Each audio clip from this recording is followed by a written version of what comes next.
अच्छा बच्चों, किस किस को मोल का मैथमेटिकल फॉर्म आ रहा है? मुझे कौन बताएगा मोल का मैथमेटिकल फार्मूला? सर मुझे मोल तो आ रहा है मगर मोल का मैथमेटिकल फार्मूला नहीं आ रहा। मगर आप लोगों को हमेशा मैथमेटिकल फॉर्म से क्यों डर लगता है? क्या वजह है? कौन हमें सिखाएगा इसको? सर एक शख्स है जो हमें ये सिखा सकता है। अच्छा तो वो कौन है? Captain sir. आओ तो चलते हैं कैप्टन सर के पास। Welcome to your own channel captain sir study. जी हाँ, इस वीडियो में हम क्लियर कर लेंगे mole calculation, every type of numerical, every type of example, every type of assignment जो मोल कैलकुलेशन से रिलेटेड है उसको मैं आज फिनिश करने वाला हूं। तो इस वीडियो को पूरी एंड तक देखो ताकि आप मोल के कैलकुलेशन पर उबूर हासिल कर सको। तो चलिए शुरू करते हैं। सबसे पहले मैं स्टूडेंट आप लोगों को बताना चाहता हूं कि जिस तरह मैथमेटिक्स में हर चीज के लिए अलग फार्मूले होते हैं, इसी तरह मोल के लिए भी सिर्फ 3 फार्मूले मैं आपको बताऊंगा जिससे आप कोई भी क्वेश्चन मोल कैलकुलेशन से रिलेटेड आप क्लियर कर सकोगे। जी हां दोस्तों, जिस तरह मैथमेटिक्स में एरिया ऑफ ट्राइंगल के लिए अलग फार्मूला होता है, एरिया ऑफ स्क्वायर के लिए अलग फार्मूला होता है, इसी तरह मोल कैलकुलेशन के लिए भी अलग फार्मूले हैं केमिस्ट्री में। तो आज हम पढ़ेंगे मोल कैलकुलेशन जो कि स्टोइकोमेट्री का पार्ट 3 आज हम डिस्कस करेंगे, जिसमें हम मोल कैलकुलेशन को डिस्कस करेंगे। तो मोल कैलकुलेशन के लिए यानी मोल के कैलकुलेशन के लिए सिर्फ 3 फार्मूले मैं आपको बताऊंगा। सबसे फार्मूला ये है कि mass in gram divided by molar mass. दूसरा फार्मूला है number of particle divided by Avogadro number यानी Na। तीसरा फार्मूला है volume in DM cube divided by molar volume. Okay, तो अब मैं आपको बताऊंगा कि ये 3 फार्मूले किस किस को हमने किस जगह पर यूज करना है, ये आज मैं आपको बताने वाला हूं। ओके तो जी हाँ, तो जैसे कि मैंने आपको बताया कि हम मोल के सिर्फ 3 फार्मूलों से तमाम क्वेश्चन हल करेंगे, चाहे वो फिर 1000 हो या लाख हो। सिर्फ इन 3 फार्मूलों से हम मोल के तमाम क्वेश्चन हल करेंगे। तो वो 3 फार्मूले मैंने आपको यहां लिख भी लिए हैं। तो सबसे पहले फार्मूला है मोल which is equal to n is equal to mass in gram divided by molar mass। आप फार्मूले पर गौर करें, यहां मास इन ग्राम, मास दिया है लेकिन ग्राम में दिया होगा, किलोग्राम में नहीं। अगर किलोग्राम में दिया हो तो आपने इसको ग्राम में कन्वर्ट करना होगा। ओके, तो mass in gram divide by molar mass. Molar mass क्या है? मोलर मास 1 मोल में जितना सब्सटेंस, जितना अमाउंट ऑफ मास प्रेजेंट होता है उसको हम मोलर मास कहते हैं। तो molar mass is the mass of a substance in 1 mole of a substance. Okay, तो ये है मोलर मास। अब इसको किस तरह कैलकुलेट करेंगे वो हम आगे पर देख लेते हैं कि हम मोलर मास को किस तरह कैलकुलेट कर लेते हैं। बहुत ही इजी है। सेकंड फार्मूला है मोल का, mole is equal to small n is equal to number of particle divided by Na means Avogadro number और 6.023 multiply by 10 to power 23। Okay, जब ये दिया नंबर ऑफ पार्टिकल दिया हो तो आपने फार्मूला नंबर 2 यूज करना है। अब गैस की कंडीशन में, जब आपके पास गैस हो तो उस कंडीशन में हम मोल का ये फार्मूला इस्तेमाल करेंगे। Mole is equal to n is equal to volume in DM cube divided by molar volume. अब आप लोगों के जहन में ये आया होगा कि हम कौन से फार्मूले को कब और कहां यूज करेंगे। बहुत इजी है। जब आपको मास दिया हो ग्राम में तो आपने फार्मूला नंबर 1 यूज करना है। जब आपको नंबर ऑफ पार्टिकल दिया हो तो आपने फार्मूला नंबर 2 यूज करना है। जब आपको वॉल्यूम दिया गया हो इन डीएम क्यूब में तो आपने फार्मूला नंबर 3 यूज करना है। ओके, तो ये कितने इजी फार्मूले हो गए मोल कैलकुलेशन के। इसी तरह आपको मैं एक मजीद ये बात भी कहना चाहता हूं कि मेडिकल टेस्ट में, इंजीनियरिंग टेस्ट में ये बात आपको जहन नशीन कर लेनी चाहिए कि कभी कभी वो आपसे पूछते हैं कैलकुलेट मास इन ग्राम। आपको मोल दिया होगा, मोलर मास दिया होगा, आपसे मास इन ग्राम उन्होंने पूछा होगा, तो अब आपने कंफ्यूज नहीं होना है। तब आपने यही फार्मूला इस्तेमाल करना है। जब आपको मोल दिया हो, मोलर मास दिया हो तो आप मास इन ग्राम फार्मूला नंबर 1 में से फाइंड कर सकते हैं।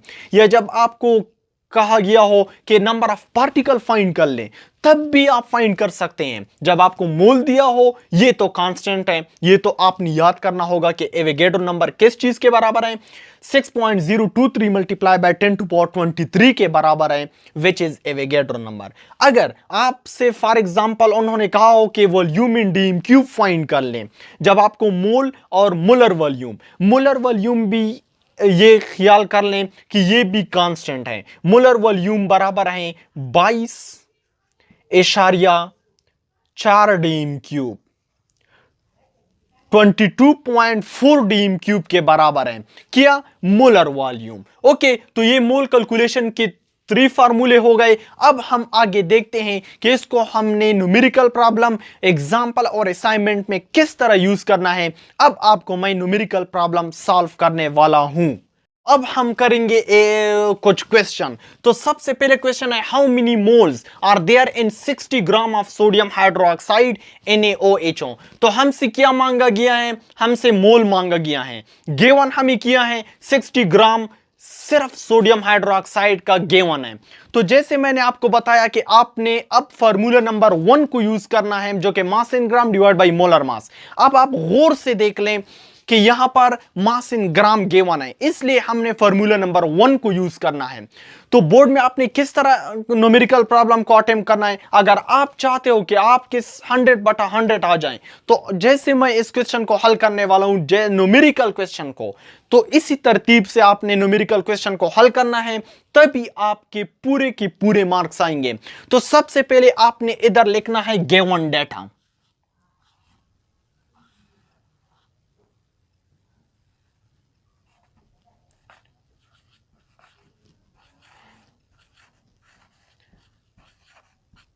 बोर्ड के पेपर में आपने खूबसूरत लिखना है। सबसे पहले गिवन डेटा। अब हम मास इन ग्राम अब इधर लेके, मास in gram is equal to कितना है, 60 ग्राम। ओके, मोलर मास हमारे पास गिवन नहीं है, लेकिन हम मोलर मास फार्मूले से फाइंड करेंगे। उसका तरीका क्या है, अब आप देख लें। मोलर मास, ये तरीका भी आप सीख लें कि मोलर मास को हम किस तरह फाइंड करते हैं। Molar mass is equal to capital M is equal to NaOHO। जिसका आपने फाइंड करना है उसी का फार्मूला लिखना है। अब देख लें, सोडियम के कितने एटम है, इधर 1 है ना, तो 1 इधर लेके ब्रैकेट लिख लें। इसका मास नंबर क्या है, मास नंबर वो 23 है, ब्रैकेट प्लस ऑक्सीजन के कितने एटम हैं, 1 है, तो 1 मल्टीप्लाई बाय इसका मास नंबर क्या है, 16, प्लस हाइड्रोजन के कितने एटम हैं, 1, इसका मास नंबर क्या है, 1।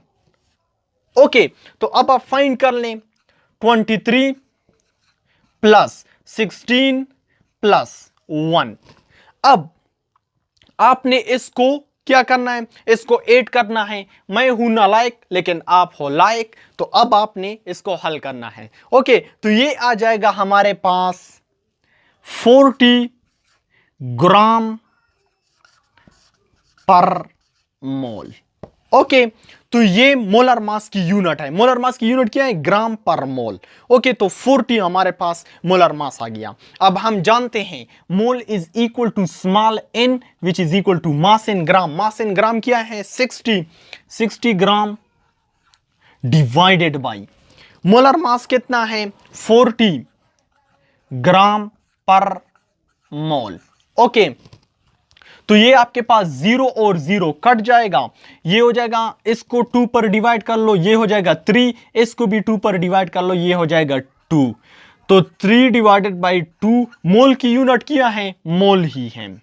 ओके, MOL ही है। ओके, तो ये हमारे पास हो गया इसका इनकम्प्लीट आंसर। अब आपने इसको डिवाइड करना है। मैं तो हूं नालायक, तो मैं तो इसी तरह इसको हल करूंगा, तो 1 हमारे पास 2 आ जाएगा, 3 माइनस 2 1 पॉइंट हमारे पास आ जाएगा। इधर मैं 0 लिख लूंगा, 5 2 10। ओके, तो 1.5 मोल हमारे पास आंसर आ गया। पेपर में आपने इसी तरह लिखना है, पहले गिवन डेटा, सॉरी, फिर इधर आपने लिखना है रिक्वायर्ड डेटा। रिक्वायर्ड डेटा मुझसे भूल गया, लेकिन आपने इधर फिर लिखना है रिक्वायर्ड डेटा। ओके, फिर सोल्यूशन, तो फिर आपको पूरे के पूरे मार्क्स दिए जाएंगे। तो ये हमारे पास क्या हो गया 1.5 मोल। ये थोड़ा सा कैलकुलेशन इधर उधर हो गया, लेकिन आप नोट कर लें, मोलर मास का सिर्फ यही तरीका है। ओके, तो इसी तरह आप फाइंड कर सकते हैं। अब चलते हैं नेक्स्ट क्वेश्चन की तरफ। अच्छा, तो नेक्स्ट क्वेश्चन है हमारा 8.50 multiply by 10 to power 25 molecules of water were used calculate the number of moles of water. Okay, तो अब आप देख ले, आपको पार्टिकल दिया है, मॉलिक्यूल का जिक्र हुआ है, इसका मतलब कि आपको पार्टिकल गिवन है। तो आपने formula number second, mole is equal to number of particle divided by Avogadro number, तो आपने फार्मूला नंबर सेकंड को यूज करना है। तो ऐसे आप पेपर में लिखोगे गिवन डेटा, रेड पेन आपने नहीं यूज करनी है। ओके, पेपर में मैं इधर यूज कर रहा हूं given data, number of particle या number of molecule of water, मैं लिख लेता हूं direct number of water H2O molecule is equal to 8.50 multiply by 10 to power 25 molecule है। ओके, एवोगैड्रो नंबर इन ए हमारे पास गिवन नहीं है, लेकिन हमें ये याद होना चाहिए क्योंकि ये कांस्टेंट है। N A Avogadro number is equal to 6.023 multiply by 10 to power 23। Okay, ये एवोगैड्रो नंबर है। आप लिखेंगे required data, required data paper में आपने इसी तरह लिखना है, साफ साफ लिखनी है आपने। रिक्वायर्ड डेटा में क्या है, नंबर ऑफ मोल, मैं सीधा लिख लेता हूं स्मॉल n, अननोन। ओके, ये हमारे पास अननोन है। फिर आपने इधर लिखना है सोल्यूशन। सोल्यूशन में जैसे हमें पता है कि small n is equal to number of particle, जो कि आपके पास ये है 8.50 multiply by 10 to power 25 divided by Avogadro number जो कि 6.023 मल्टीप्लाई बाय 10 टू पावर 23। अब आपने ख्याल करना है, इसको इस पर डिवाइड कर लो, तो ये हो जाएगा 1.41 मल्टीप्लाई बाई ये 10 टू पावर 25, ये 10 टू पावर 23, तो ये 10 टू पावर, इधर रटा नहीं लगाना है, 10 टू पावर 25 हो जाएगा। ये जब ऊपर जाएगा तो ये नेगेटिव हो जाएगा। ओके, तो ये हमारे पास हो जाएगा 1.41 multiply by 10 to power 2। Okay, तो हमारे पास मोल क्या हो गया, मोल की यूनिट क्या है, मोल ही है। ओके, तो ये हमारे पास नंबर ऑफ मोल्स हो गए। ओके, ये हमारे पास क्या हो गए, नंबर ऑफ मोल। तो हमने फार्मूला नंबर सेकंड को यूज किया। ओके, आप स्क्रीनशॉट ले सकते हैं। अच्छा, तो अब हमारा नेक्स्ट एग्जांपल है calculate mole of 40 DM³ O2 8 STP। अब तो आप बड़े हो चुके होंगे, अब आपको पता चल गया होगा कि हमने कौन सा फार्मूला यूज करना है। हमने फार्मूला नंबर 3 को यूज करना है, जो कि volume in DM³ divided by molar volume. तो आपने लिखना होगा given data which is equal to volume in DM³ हमारे पास गिवन है,